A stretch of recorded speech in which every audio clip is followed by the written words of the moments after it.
Yo, ketemu lagi. Nah, sekarang kita mencoba untuk ngebahas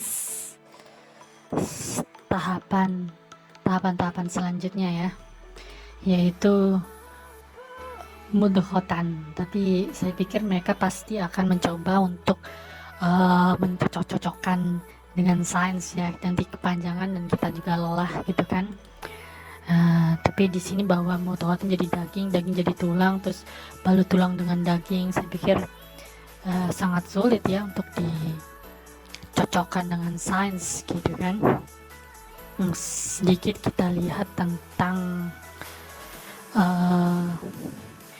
bagaimana sih sains itu melihat di sini. UNSW ya sumbernya. Ya, by the way, UNSW itu adalah Universitas New South Wales di Australia. Ini peringkat 28, dia bikin timelinenya. Ini banyak sekali timelinenya ya. Di sini tahapan-tahapannya, pertama neural. Yang anehnya Quran tidak menyebutkan sistem saraf, padahal penting nih ya. Terus neural masuk ke neural, hearing, vision. Ini juga sebenarnya harusnya orang dahulu lebih tahu bahwa hearing dan vision itu terbentuk sebelum tulang dan daging ya. Di sini mereka memberi timeline ya, perkembangan manusia. Jadi vision dan pendengaran dan penglihatan ini terlebih dahulu, bahkan sebelum tulang dan daging ya. Dan di sini banyak istilah-istilah tertentu ya, yang mungkin kita juga nggak ngerti karena mereka butuh istilah-istilah tersebut untuk membedakannya. Nah, sekarang gini aja, kita beralih ke bagaimana sih sebenarnya mereka mencoba untuk menerjemahkan atau menafsirkan kitab suci. Jadi mereka sudah berpikir dari awal bahwa kitab suci ini ya, Al-Quran, itu berasal dari Tuhan, pastilah benar. Nah, kemudian mereka baru mencocokkannya dengan sains. Tentu ini tidak salah ya logika seperti ini. Kemudian mereka mencoba mencocokkannya dan berwishful thinking atau bias, atau mencoba mendukung keimanan mereka dengan sains ya. Tentu ini tidak tepat. Kalau kita mau menurunkan suatu rumus, misalnya rumus sinus atau kosinus ya, aturan sinus atau kosinus menggunakan Pitagorasnya terlebih dahulu harus kita buktikan. Baru kita boleh menurunkan suatu rumus yang lain gitu kan, kalau dalam matematik tuh. Jadi hal yang pertama harus kita lakukan adalah membandingkan antara Al-Quran dengan sains, dengan melihat bahwa ini Al-Quran benar nggak berasal dari Tuhan. Kalau dia di abad 7 sudah tahu, yang sains sekarang sudah tahu, misalnya sains sudah menggunakan teknologi canggih ya, teknologi canggih seperti sinar X dan lain sebagainya untuk melihat ke dalam embrio itu sendiri, maka pastilah ini berasal dari Tuhan kan gitu. Bukan malah sebaliknya, mereka sudah berpikir bahwa ini berasal dari Tuhan. Jadi cara berpikirnya kebalik ya. Nah, ini saya coba membedakan antara pseudoscience dengan sains nih ya. Yang pertama bahwa pseudoscience itu bermain dengan kata-kata. Dia mencoba memaknai apa yang cocok mereka samakin ya. Nah, ini dia nutfa, alaka, mereka samakan dengan tahap-tahap. Beberapa tahap mereka lengkapi ini ya. Kemudian mudhoh mereka samakin. Nah, padahal tahap-tahap di sini begitu banyak yang kosong nih ya. Ya, seperti penglihatan, pendengaran, mereka berusaha untuk mencocok-cocokkannya. Ini yang disebut cocokologi ya.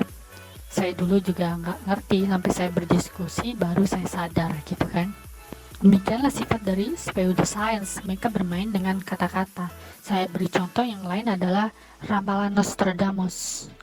Ramalan Nostradamus itu sebenarnya pun juga tidak tidak benar.